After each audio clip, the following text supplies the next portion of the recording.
ওদালগুৰি বিধানসভাবাসী ৰাইজৰ মাজত এটাই মেছেজ চাব যে পুৰণা না নতুন। সবে কৈছে যে পুৰণা লাগে না নতুন লাগে, এটা মানুহক দুটা পদ দিব লাগে না অন্য মানুহ নতুন মানুহক জিকাই দিব লাগে। সকলো ৰাইজৰ এটাই মতামত, সকলো স্তৰৰ এটাই মতামত যে আমাক নতুনক লাগে। শক্তি আজি আমি প্ৰদৰ্শন কৰিবলৈ গৈ আছোঁ আৰু এইটো আমাৰ এই কাৰ্যসূচী ৰূপায়ণ কৰিছে। ওদালগুৰি বিধানসভা সমষ্টিত 100% আমি জিকিবলৈ গৈ আছোঁ আৰু নাৰী শক্তিয়ে ইয়াৰ প্ৰমাণ দেখুৱাইছে। আজি ইয়াতে হাজাৰ হাজাৰ আমাৰ মহিলা যিখিনি আই মাতৃ তেওঁলোকে নিজে ঘৰৰ স্কুটিখন লৈ আহি পেলাই তেল ভৰাই পেলাই তেওঁলোকে এই স্কুটি ৰেলীত অংশগ্ৰহণ কৰিছে। একমাত্ৰ উদ্দেশ্যটো হ'ল সমাজ অঞ্চল জাতি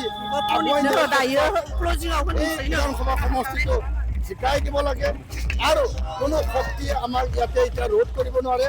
যিকোনো বিনিময়ত ওদালগুৰি বিধানসভা সমষ্টি শান্তি ঐক্য সমন্বয় আৰু জাতি অঞ্চল আৰু আমাৰ অঞ্চলৰ সমস্যা অভাৱ অভিযোগ দূৰ কৰাৰ লক্ষ্যৰে নাৰী শক্তি নিজৰ ভায়ক নিজৰ সন্তানক আৰু নিজৰ ভাতৃক বিধানসভালৈ পঠোৱা তেওঁলোকৰ সংকল্প।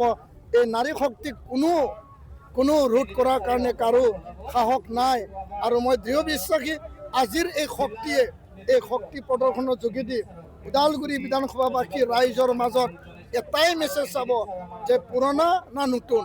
সবে কৈছে যে পুৰণা লাগে না নতুন লাগে, এটা মানুহক দুটা পদ দিব লাগে না অন্য মানুহ নতুন মানুহক জিকাই দিব লাগে। সকলো ৰাইজৰ এটাই মতামত, সকলো স্তৰৰ এটাই মতামত যে আমাক নতুনক লাগে। এইবাৰ নতুন প্ৰতিনিধি, নতুন প্ৰজন্মৰ প্ৰতিনিধি সকলোৱে কৈছে পুৰণাক আমাক নালাগে, MLA হিচাপে আমাক নতুনক লাগে আৰু এজন মানুহক দুটা পদ নালাগে। এজন মানুহে এটা পদত থাকক, ৰিহন দৈমাৰী ডেপুটি চিফ হৈ থাকক আৰু দীপেন বড়ো বিধানসভালৈ যাওক। এইটোৱে সকলো ৰাইজৰ মুখে মুখে আৰু এই কথাটো স্পষ্টভাৱে মই দাঙি ধৰিছোঁ। নাৰী শক্তিৰ এই বাৰ্তাই সকলো চুকে কোণে যাব যে পুৰণা না নতুন। সকলোৰ মুখে মুখে নতুন নতুন নতুন আৰু এটা মানুহ দুটা পদ না এটা মানুহ এটা পদ। সকলোৱে কৈছে এটা মানুহ এটা পদ দুটা পদ নহয়, এইটোৱে আমাৰ শ্লোগান। এইখিনি কৈছোঁ।